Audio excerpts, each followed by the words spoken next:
over here. Can you believe that FANatics Season 2 is about to start? We have so many awesome things, so come on, let's get started. Here we are at Springbank Gardens for the 6th Annual London Cosplay Picnic. Come on and join the fun.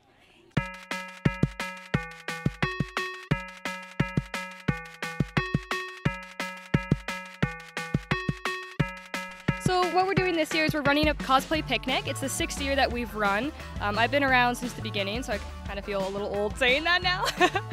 But it just started at like a small group, 20 people, and I think this year we're pushing close to 100.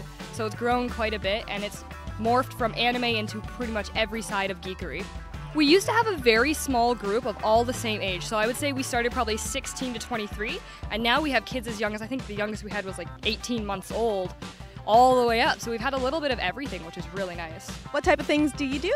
So we play Ultimate Ninja. I know that they're going to be doing an official Ultimate Ninja game later because there's a league now in London.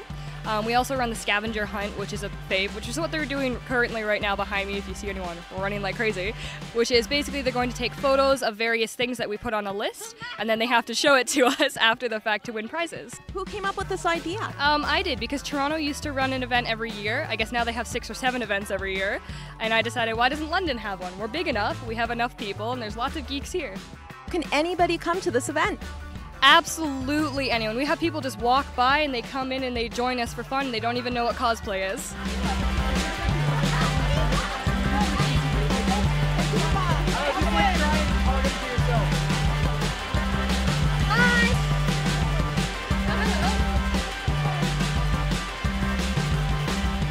Who are you supposed to be today? I'm Fiona from Venture Time. Did you make your costume? I did. It's actually the first cosplay that I've made, so I'm pretty happy about it. And I had to take it in because, like, I made it a bit too big, but at the time it fit me. But now, I like it. It's awesome. Have you been to the picnic before? I haven't. This is my first time actually, and I'm having really fun. It's nice to see a lot of cosplayers out because since I'm new to cosplay, I didn't know there's like London's filled with like a bunch of cosplayers, so. I am dressed as Belle from Beauty and the Beast. She's one of my favorite princesses, not only because she likes to read, but she has a lovely singing voice as well. So. Oh, do you sing? Yes, I do sing.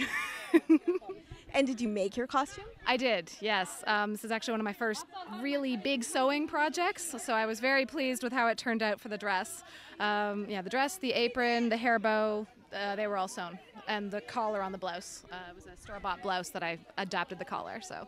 How long did it take? About a month.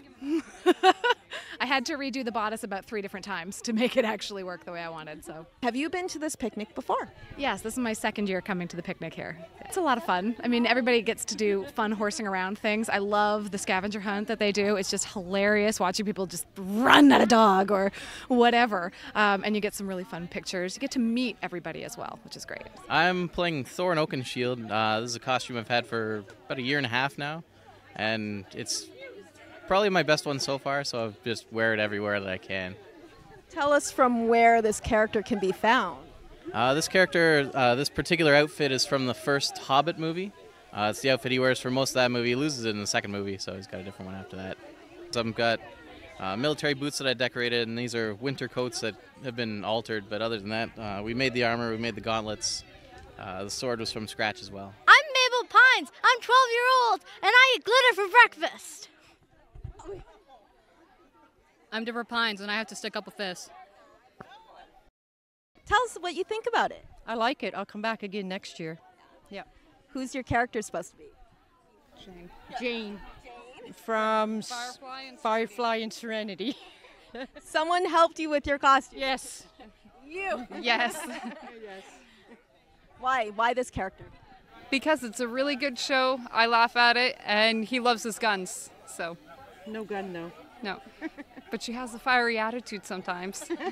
And tell us about what you're dressed as. I am doing Arwen from Lord of the Rings. I don't have long hair, so I did my best. Elf boots, right? And have you been to the picnic before? Nope, first time. And I'm enjoying it. Yes. And who are you supposed to be? I am Applejack from My Little Pony. Markiplier has been a YouTuber that I've watched for a very long time, and Wilfred Warstash is just kind of one of his alter egos that he has. He's also Dark Applier, and he has just a bunch of different guys that he dresses up as. And I love Wilfred Warstash because he just goes all out all the time.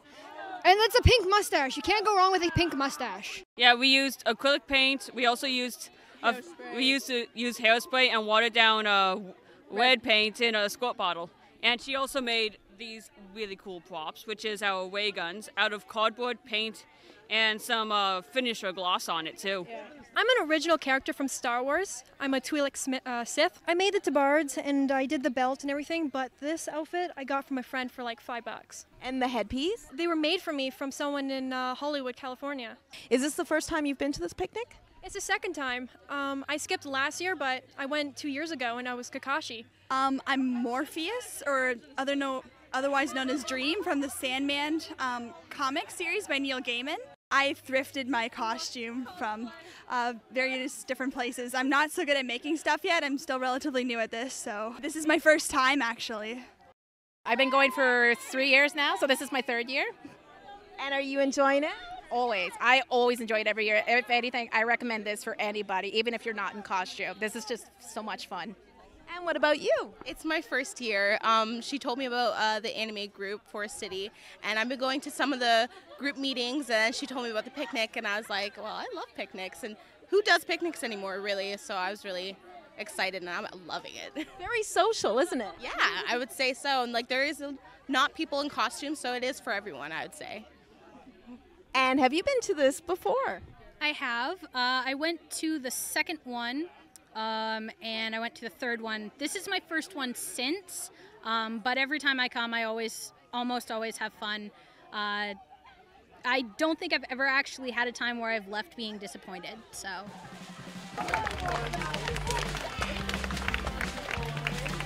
So you can find us on Facebook. We're under London, Ontario Cosplay Club, and that's where we post our events throughout the year. We're hoping to do quite a few with the Forest City Anime Cosplay and Culture Club throughout the year, so you can also find us there. Plan to do this again next year? Yes, next year will be the 7th year. Hopefully bigger things and better. We love you too, random citizen.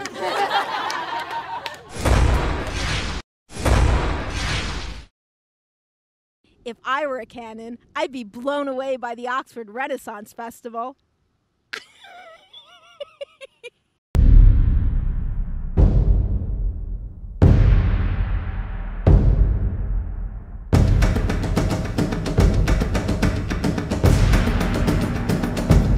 Well, this is the Oxford Renaissance Festival. It's our 3rd year. Well, we call it the Renaissance and Medieval Fair because they get confused, right? Because Renaissance, what does Renaissance even mean? Renaissance was an era, right? So this means change. So we call it the Medieval Fair because we have a lot of things going on here, like live jousting, birds of prey, and really cool medieval stuff, and without the plague. And the cool thing is, you don't have to necessarily be into that to come here. And you're exactly right. That's why a lot of people, when they're like, oh, well, I'm not really into that, and I always say, what, comedy? You know, if you don't like comedy, then yeah, you probably don't want to come out. But if you're into comedy, then you're definitely welcome to come here. It's kind of like geek culture, really, and it's a lot of fun. And I find that people that come out here are, just the most awesome people because they love this kind of stuff, right? So they just have such a great time when they come out. And there's everything from animals to jewelry vendors here. That's actually a great thing to say because the vendors are very authentic. But the thing is, it's so unique. They can get armor, they can get weaponry, they can get cool leatherworking stuff, they can get paintings, you name it. And demonstrations too. Actually, yeah, for sure. Yeah, you can actually learn how to do your own chainmail if you like. Might take you 6 months, but you can learn how to do it. Where can we find more information? Definitely at our website or Facebook page, and punch in Oxford Renfest and you'll find us there.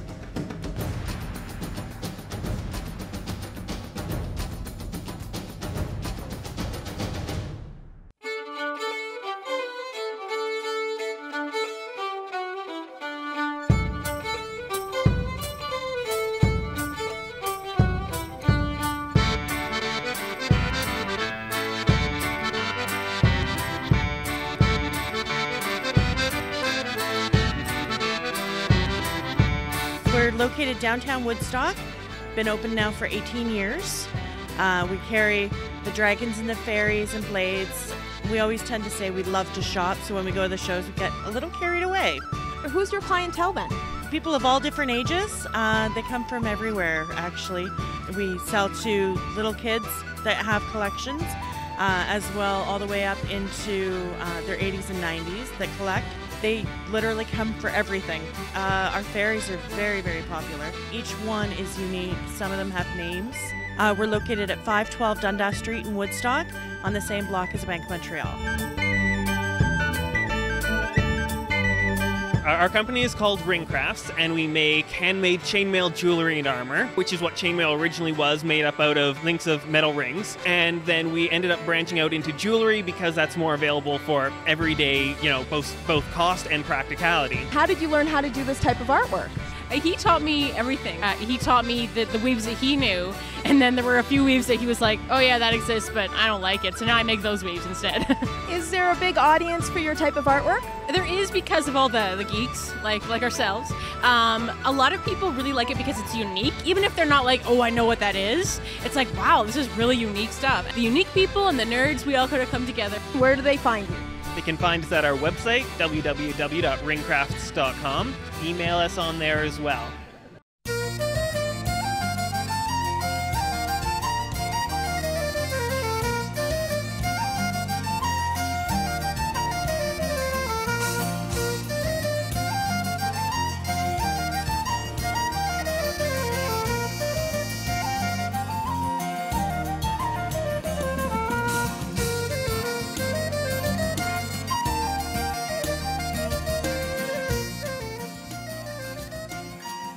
We're a reptile rescue. We started off as a small local breeding company, and we actually progressed more with the reptile aspect, so the rescue aspect of everything. So a lot of reptiles that come in that are surrendered, neglected, or stuff that we've had to find out and go down and save. We bring them into our facility. We try to make sure they're up to good health, and then we try to bring them out for shows for educational awareness. And a lot of times we try to see if we can adopt the reptiles out to good homes. Some people are more, if they say they're more into the four-legged creatures, they're not into the snakes, then we recommend certain small beginners and let them know what to avoid and what not to avoid, and make sure they know what kind of feedings, how often feed them, what to feed them. Then they have more knowledge and more information, and that's what our biggest thing is, the educational awareness. Not just snakes, you have other critters? That's correct. We have different types of lizards as well. Stuff from savanna monitors. After 34 years of me having arachnophobia, I actually now own my first tarantula. The Renaissance Fair, believe it or not, came to us, and they just saw what we did, and they thought we would really be a big wonder for here. It's the fact that we're in it for the reptile themselves. How do they reach you? They can reach us on several different ways. We have emails and by website on hamiltonballpythons.ca. They can reach us by email at hamiltonballpythons@hotmail.com, as well as Facebook. We do have a Facebook group as well.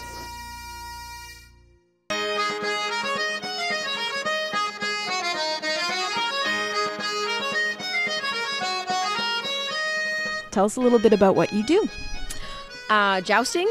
You take the love of violence and horses and you put them together. It's like peanut butter and chocolate. It's a lot of fun.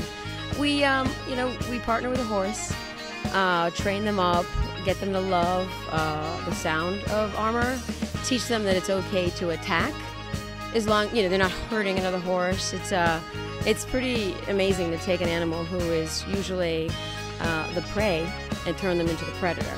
And when they love the horse, when Thunder starts to joust, he starts pawing, he throws his spit, he rears up, and he charges. And as soon as we pass our opponent to hit them, he starts to trot. Okay, I'm done. And then the crowd cheers, and he runs for the crowd. It's fun. It's, gives me a lot of energy, turns me into a superstar. So we dress up in full armor. Yeah, yay! And we use lances with a 3-foot tip. That's a balsa tip, and we break it on our opponent. We wear really good armor. We wear like 14, 12 gauge stainless steel helmets because actually we have day jobs. I work with technology. I run a technology division for a financial services firm, and jousting keeps me out of jail. What can you tell us about your horse? Oh, Thunder? Oh my gosh. You know what? I've had some amazing horses, and they're like 16-year-old practical jokers. 16 or 1,700 pounds of well, he's about 2,100 pounds. So the horses we had before, we already owned them, so we taught them how to joust. This horse, we had the opportunity to check to see how he reacted to poles, how he reacted to metal on metal sound, because that's a big one, how he reacted to banners. He could care less. He put him in his mouth, he threw him around, and he was really into playing games, and it was great. We could have had him jousting in a month. It's a very rare situation. Are there a lot of female jousters? So when I started, there were not a lot, and I was really discouraged by other females from trying to get into it. Like when I went to that first joust, there were a bunch of big guys, like 6'2", 6'3", 240, 300 pounds, and they're strong and muscular. But there was one Australian, one smaller Australian, Rod Walker, is my inspiration. I was like, if that guy can do it, I'm doing this. Little did I know he was a crazy, stuntman, but that's okay. I'm into the sport. I'm already in. I can't get out.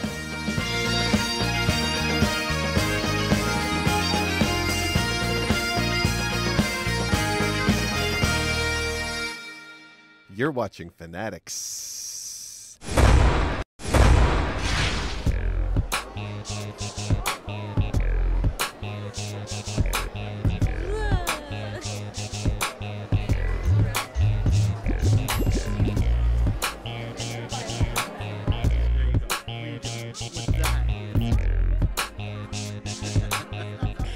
Tell us, why do you like coming to these Comic Cons? Absolutely. I love meeting the fans and love meeting who watches my work. I love my fans that do know me. I do a lot of motivational speaking and inspirational speaking, and I answer a lot of emails of genuine questions.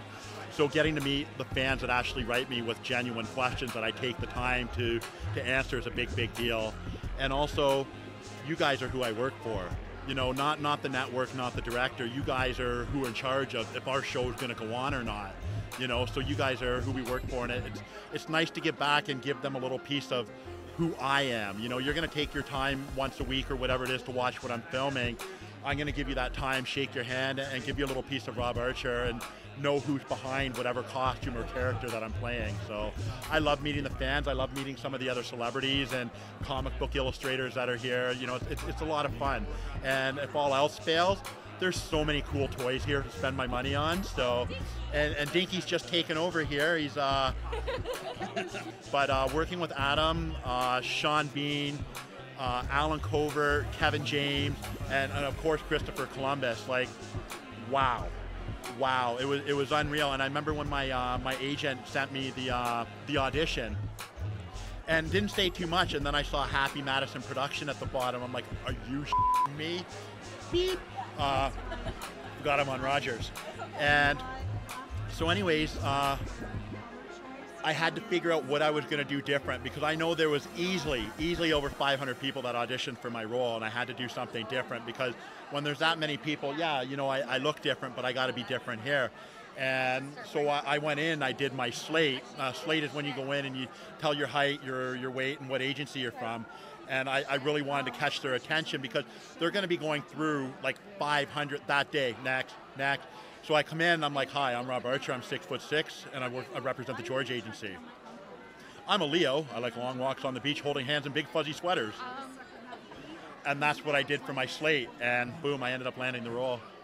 How would I put this? I was probably most destined to go to jail after high school. Most people didn't think I would go anywhere. I lived in shelters, abuse shelters. I had a horrible father, not the greatest upbringing. So where I am now, nobody expected me to be where I am, and I didn't take help from anybody. I did everything by myself. The phrase, good things come to those who wait, it angers me, because it's not true. Those who wait, nothing happens for you. I'm sorry, you sit there waiting for something to happen, not going to happen. Life is going to pass you by.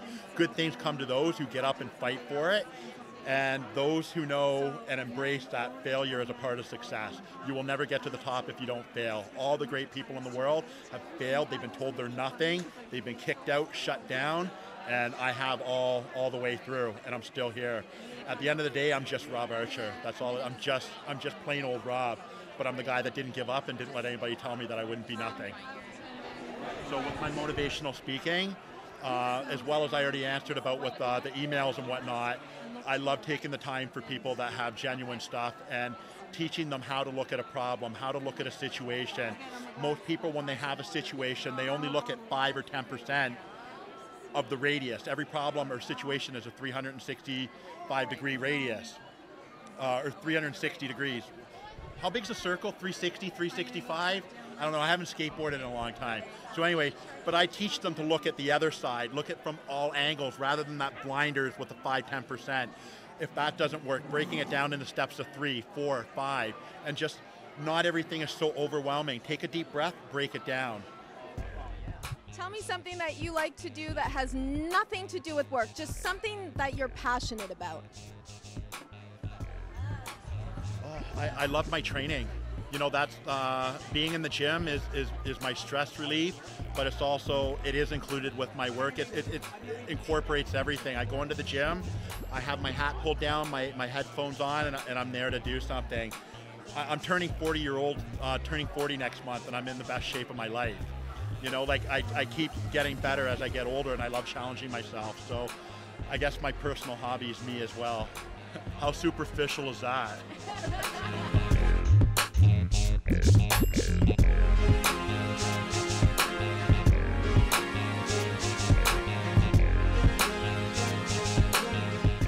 Can you tell us what it's like to come to these Comic-Cons? It's amazing. It's a great experience. You know, it gives me a chance to get to meet my fans up close and personal, so it's something that I really take a lot of pride in. You do acting, you do voice work. Is there something that you're really passionate about? Exactly what you named. You know, those are my two loves, and I'm very blessed that I get to do them for a living.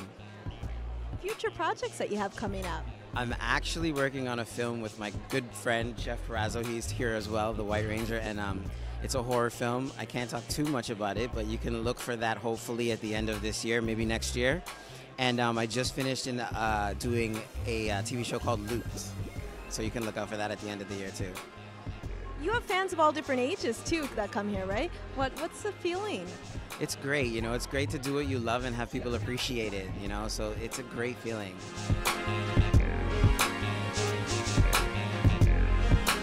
Why do I like coming to these cons? I don't know, it's a good way to interact with the fans and to get to see what's going on in the comic culture, you know?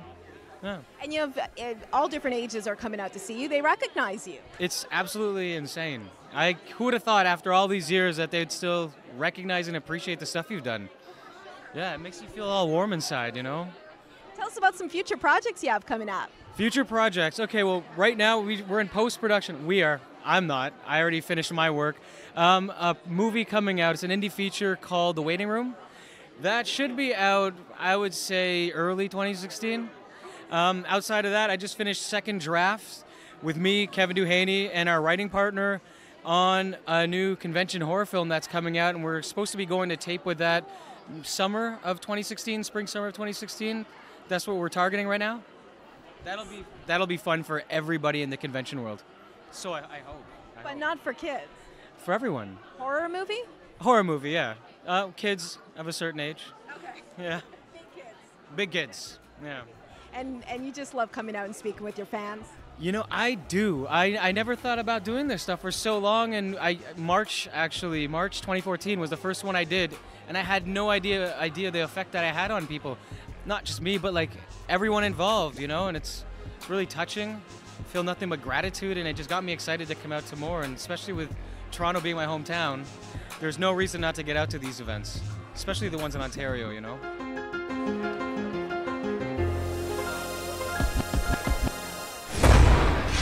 Don't forget to like us on Facebook and follow us on Twitter, and we'll see you next time on FANatics.